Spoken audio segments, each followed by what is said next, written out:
Economics के founder और CEO सुशील केडिया जी हमारे साथ शो में शामिल हो चुके हैं। केडिया सर, गुड मॉर्निंग, बहुत स्वागत है। What a day to have you. Holi special हम मना रहे हैं और देखिए हरा रंग बाजार में छाया हुआ है।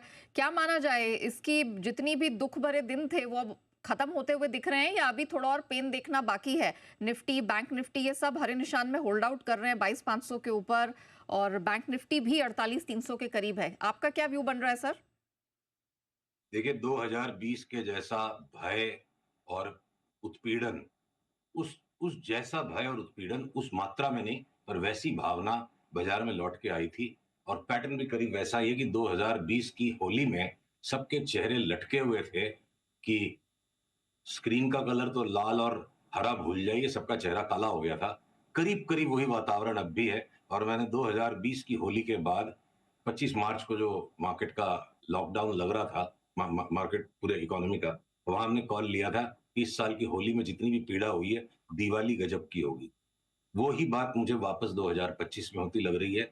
होली में लटके चेहरों के साथ, उदास मन के साथ हम रंगों के त्योहार में जा रहे हैं, पर इन रंगों को बखूबी लगाइए अपने पोर्टफोलियो पे भी, अपने मन पे भी, सिर्फ चेहरे पे नहीं और शरीर पे नहीं। दिवाली बड़ी जोरदार होगी, ऐसी मेरी आशा है। चार्ट्स चीख चीख के कह रहे हैं कि दिवाली आते आते तक तो हम भूल जाएंगे कि हम होली पे इतने उदास थे। चलिए, तो ये आपने बहुत अच्छी बात कही कि रंगों के त्योहार के साथ यहाँ पर हरे निशान के भी अब दर्शन होना शुरू होंगे और दिवाली तक तो पटाखे जैसे आप कह सकते हैं ट्रेंड्स भी यहाँ बनते हुए दिख बिल्कुल। सकते हैं। बिल्कुल। तो सर अब बताइए कि अब एफआईआईज की वापसी की तैयारी भी यहाँ से होती हुई दिखेगी, गिवन द फैक्ट कि डॉलर इंडेक्स भी यहाँ पर थोड़ा सा सुस्ताता हुआ दिखाई दे रहा है। कच्चा तेल है वो हमारे कंट्रोल में ही फिलहाल कह सकते हैं कि अभी चिंता का कारण नहीं बना हुआ, तो अब तो एफआईआईज की वापसी होनी चाहिए। हम देख रहे हैं कि ब्लैकस्टोन यहाँ पर है, वो काफी पॉजिटिव हो गए हैं भारत के मार्केट पर।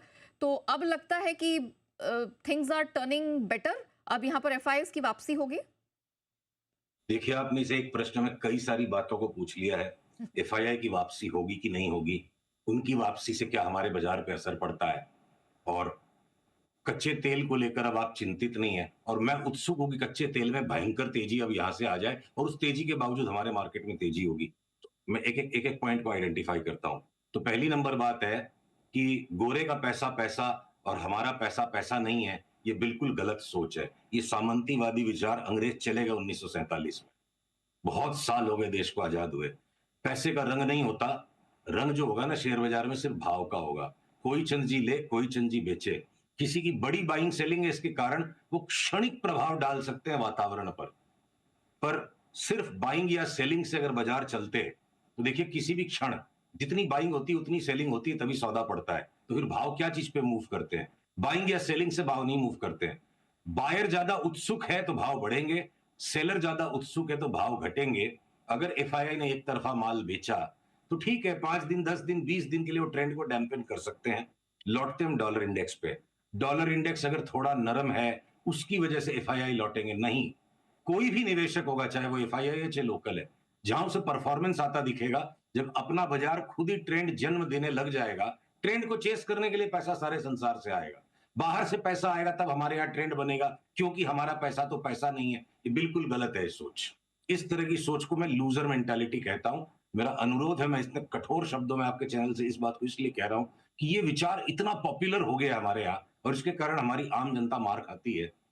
किसी का पैसा हो वो पैसा है, और ट्रेंड जब पैदा होगा तो पैसा अपने आप उसके पीछे जाएगा, राम का भी, श्याम का भी, यदु का भी, मोदू का भी, सबका। तो फलाने चंद जी आ जाएंगे इसलिए बाजार में तेजी होगी, थिंकिंग गलत है। और रही डॉलर इंडेक्स की बात, वही सारे संसार में मुझे लगता है तेजी का कारण बनेगा।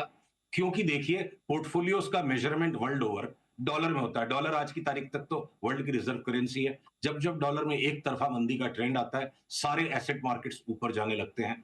और यही एक प्रमुख वजह है कि ये जो मन गढ़ंत बातें हैं, क्रूड का दाम घट जाएगा तो इंडिया का इंपोर्ट बिल घट जाएगा, हमारा रिजर्व बढ़ा रहेगा, हमारे इन्फ्लेशन पर प्रेशर कम पड़ेगा, तो हमारी कंपनियों का मुनाफा बढ़ेगा, ये सब मन गढ़ंत बातें हैं। जब व्यापार मजबूत होता है, अंडरलाइंग इकोनॉमिक कंडीशंस स्ट्रांग है, तो हायर वेजेस पे, हायर रेंटल्स पर भी कॉर्पोरेशंस काम करने के लिए तैयार होते हैं। बढ़ा बढ़ा के सैलरी देके धंधा बढ़ता है, बढ़ा बढ़ा के भाड़े देके नई नई प्रॉपर्टी एक्वायर की जाती है। तो उसी तरह से अगर कॉस्ट ऑफ एनर्जी बढ़ रहा है, तो धंधा अगर मजबूत है इसलिए कॉस्ट ऑफ एनर्जी बढ़ रहा है, कॉस्ट ऑफ एनर्जी घट जाएगा इसलिए मेरा धंधा मजबूत हो जाएगा, तब तो आप खैरात पे जी रहे हो। फिर वो कोई इकोनॉमिक वेलबींग नहीं है वहां पर, वो बिल्कुल इकोनॉमिक डिस्क्रिपेंसी है। इतिहास को उठा के देखिए, 20 साल के 30 साल के इतिहास को, 90% of the time with in your data series आपको क्रूड का भाव और वर्ल्ड के सारे स्टॉक मार्केट्स का मूवमेंट करीब करीब कोरिलेटेड नजर आएगा। और हमें क्रूड में खूंखार तेजी अब यहां से बनती दिख रही है, और उस क्रूड की तेजी के बावजूद हम इंडिया के शेयर बाजार में बड़ी तेजी लगाने के लिए उत्सुक हैं। एक एक करके, sector by sector, stock by stock, बड़े रिवर्सल पैटर्न्स बनते जा रहे हैं। अब आप कह रहे हैं कि क्रूड थीम पर अब क्योंकि फोकस रहेगा यहाँ से, तो ऐसे में कौन से सेक्टर, कौन से स्टॉक आपको पसंद आ रहे हैं इस थीम से जुड़े? एक जमाना था जब क्रूड के भाव बढ़ते थे तो ओएमसी सफर करती थी, ओएनजीसी बढ़ जाएगा, आईओएल बढ़ जाएगा, ओएमसी सफर करेगी। अब क्या है कि इंडिया का ऐसा टाइम आया हुआ है कि हमारी पांचों उंगलियां घी में और सर कढ़ाई में, हमारे पौ 12 हैं। सफरिंग होगी यूरोप की।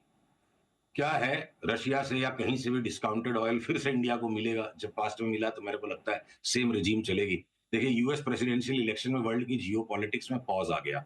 चार्ट चीख चीख के बता रही है कि इतनी बड़ी क्रूड की चाल बिना किसी बड़े जियो पॉलिटिकल इवेंट के नहीं आएगी। तो इस वक्त हम सिर्फ कल्पना कर सकते हैं कि जिस दिन ईरान इसराइल का तमाशा फिर से शुरू हो जाएगा, थोड़े दिन के लिए उन्होंने आराम लिया अमेरिका में इलेक्शन हो जाने में। इसराइल ने तो भूलता है ना माफ करता है। Israel never forgets, it never forgives. तो Iran as a theatre will revive sometimes in 2025 is a no brainer. अगर वो घटना आ जाती है तो जो प्योर रिफाइनरी प्लेज हैं, एमआरपीएल और Chennai Petro, last time Russia Ukraine के वॉर की शुरुआत में 8 bagger 9 bagger returns in stock में आई थी, और हमने बड़ी मलाई हमारे निवेशकों के लिए पकड़ के खिलाई थी उनको। अब उतनी बड़ी नहीं भी तो एमआरपीएल में 4 to 5 बैगर मूवमेंट और चेन्नई पेट्रो में अबाउट 3 बैगर मूवमेंट बिल्कुल संभव है। समय का अभाव है, वरना आज मैं आपको चार्ट दिखाता, हमें और भी स्टॉक्स में बात करनी है। तो ये दो हमारे बड़े बाइज हैं। चेन्नई पेट्रो में ऑलरेडी बाई हो चुका, उसको पुल बैक में लीजिएगा, और एमआरपीएल का बाई अभी ट्रिगर होने में कुछ समय, 1 2 3 दिन बाकी हो सकते हैं। तो उसको फ्लेयर अप करने दीजिए, तब उसको पकड़िएगा। ठीक। और बची बात जो ऑयल ओनिंग कंपनीज हैं, ओएनजीसी टाइप की कंपनीज, या आपकी ऑयल मार्केटिंग कंपनीज भी जो है ना, एचपीसीएल, बीपीसीएल भी, बाकी इंडेक्स के साथ साथ जहां 40-50% तक का उछाल मुझे ज्यादातर स्टॉक्स में नजर आता है जो भी परफॉर्म करेंगे, तो एचपीसीएल, बीपीसीएल में routine in line with market return आ जाएगा। ओएनजीसी 70-80% दे देगा। पर ये जो बड़ी मलाई है, ये चेन्नई पेट्रो और एमआरपीएल में लगती है। एक बार अभी आप रीजनेबल छोटा दाउन में लगाइए, और जैसे जैसे ऊपर का ट्रेंड डेवलप होगा, जियो पॉलिटिकल इवेंट ट्रिगर होगा, तो न्यूज रीडिंग भी करनी पड़ेगी टेप रीडिंग के साथ, और 4-5 बैगर को शांति शांति से बनाना पड़ेगा, लेके एक ही बार में बैठ जाने से काम नहीं। मौके दिखाई दे रहे कमाई के। अच्छा सर, अब थोड़ा सा अब हम लार्ज कैप्स और स्मॉल कैप्स पे फोकस करते हैं। अब लार्ज कैप्स में तो हम देख रहे हैं कुछ एक नाम है, बड़े स्टॉक्स हैं जो अब थोड़ा ट्रेंड रिवर्सल दिखा रहे हैं। ये जो मिड या स्मॉल कैप स्टॉक्स हैं, इनमें रिवर्सल, इनमें कन्विक्शन कब लौटता हुआ दिखाई देगा खरीदारी का? देखिए, रिवर्सल तो स्मॉल कैप्स और मिड कैप्स में भी बन रहे हैं इंडाइसेस में। उनमें कन्विक्शन को आने में, कंफर्ट को आने में, मन के अंदर व्याप्त ये जो भय है, सर्वाधिक जो चारों तरफ चतुर्दिक, ये भय की जो व्याप्ति चारों तरफ हो गई है, इस भय को रिसने में थोड़ा समय लगेगा। और जब जब देखिए, ओपिनियन मेकिंग कुछ लोगों का बिजनेस है, न्यूज मेकिंग कुछ लोगों का बिजनेस है, और प्राइस को स्टडी करके प्राइस को फॉलो करना कुछ लोगों का बिजनेस है। तो हम अगर प्राइस की स्टडी पर बात करें तो the worst of the fear is done with. Her sector में जो लार्जेस्ट 1 या 2 स्टॉक हैं, ठीक बात है कि उनकी डाउन ट्रेंड लाइन टूट के एक फर्म रिवर्सल आ गया है, और बाकी के मझोले पिछोले स्टॉक्स के अंदर में अभी भी थोड़ा सा असमंजस सा दिखता है चार्ट्स पे। फिर जो ओपिनियन मेकिंग है ना, एक तरफ धरातल में चला, बाजार चला गया, तो ओपिनियन चेंज होकर सब लोगों को सेफ ओपिनियन मेक करना है, अपनी अपनी सेफ्टी के लिए ओपिनियन बना दिया। अभी भी स्मॉल कैप, मिड कैप में ओवर वैल्यूएशन है। तो इसमें कौन सा बड़ा परम विज्ञान हो गया है बात की जानकारी देने में कि अभी भी ओवर वैल्यूएशन है? जो चीजें ओवर वैल्यूड रहती हैं, वो पूरा एक रेजिम है, 5 साल, 7 साल, 8 साल का एक तरफा अगर बुल मार्केट है, तो जो चीजें ओवर वैल्यूड रहेंगी किसी भी कारण से, तो ओवर वैल्यूड ही रहेंगी, वो फेयर वैल्यूड हो जाएंगी, और उसके बाद नया बुल मार्केट शुरू होगा। ऐसा तो कोई शास्त्र में लिखा हुआ नहीं है। तो है ठीक है, स्मॉल कैप और मिड कैप में अभी भी थोड़ा ओवर वैल्यूएशन है, पर ट्रेंड के साथ चलिएगा। यही लोग जो ओवर वैल्यूएशन है बोल के, उनका काम है ओपिनियन देना, और भाव के साथ प्रेशर में माल उनको भी लेना पड़ेगा जब ये बाजार पूरा रिवर्सल हो जाएगा। तो फिलहाल के लिए मुझे लगता है निफ्टी में हमें 2 भागों में इसको बाँटना चाहिए। 23,100 तक की निफ्टी की रैली, जिसके बाद हो सकता है फिर एक सब्सटैंशियल 500-600 पॉइंट का करेक्शन दे, और उसके बाद जब दोबारा 23,100 के ऊपर निफ्टी निकल जाएगी, तब ये भय का वातावरण खत्म होके चारों तरफ ले लो का भाषण शुरू होगा। 23,100 तक जब तक हम क्रॉस नहीं करते हैं, भय बना रहेगा।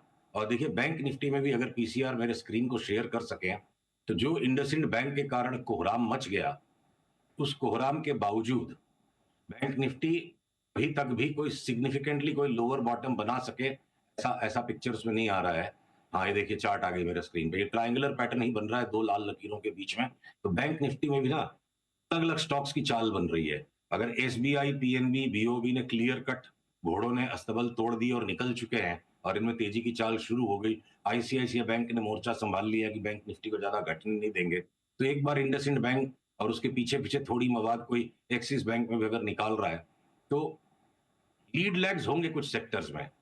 ब्रॉडली फियर इज डन, और खाली यही नहीं, देखिए नैस्डैक और एसएनपी ने भी करीब-करीब अपना बॉटम लगाने का काम कर दिया है। मैं करीब-करीब इसलिए कह रहा हूं कि फर्म ट्रेंड रिवर्सल मैं तब मानूंगा जब उनकी डाउनवर्ड स्लोपिंग ट्रेंड लाइन निकल जाए।